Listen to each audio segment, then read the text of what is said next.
Welcome to the Explainer. So today we're diving into a really cool tool that's all about turning your app ideas into a solid plan that a developer can actually run with. Let's get right into it. You know that feeling, right? You get that spark, that aha moment for a web app that you are just convinced could be the next big thing or at least solve a really annoying problem.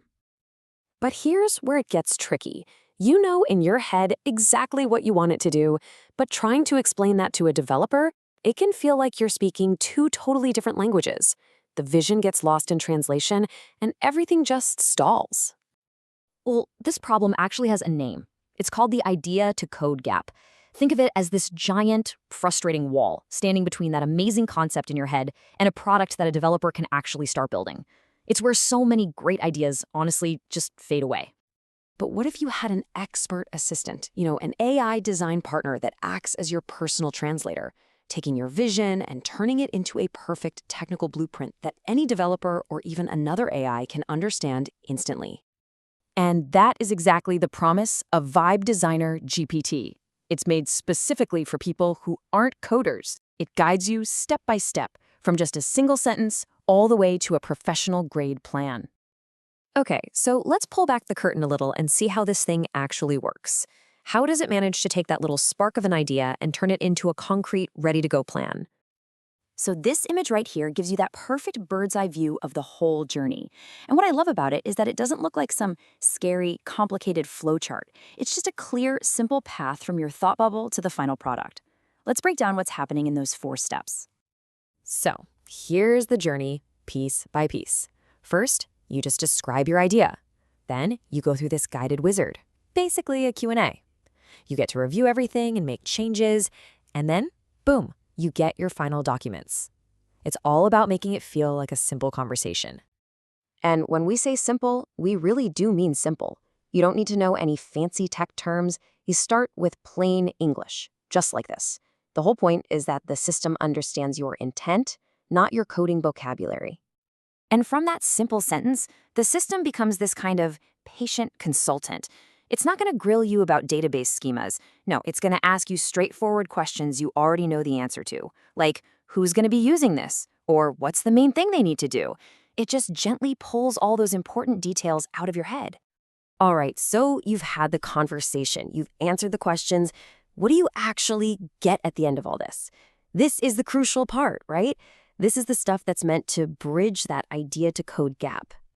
You actually get 2 incredibly useful things. First, a complete design spec. Think of this as the architectural blueprint for a human developer. It has everything. And second, you get an optimized prompt. This is like a super detailed set of instructions that you can feed directly to a coding AI to just generate the app. One is for a person, the other is for a machine. And just look at how thorough this spec is. This isn't just a rough sketch. It covers the visual stuff, sure, but also the deep stuff, like data models, which is just a fancy way of saying what info do we need to store, and API definitions, the rules for how different parts of your app talk to each other. It's the whole shebang.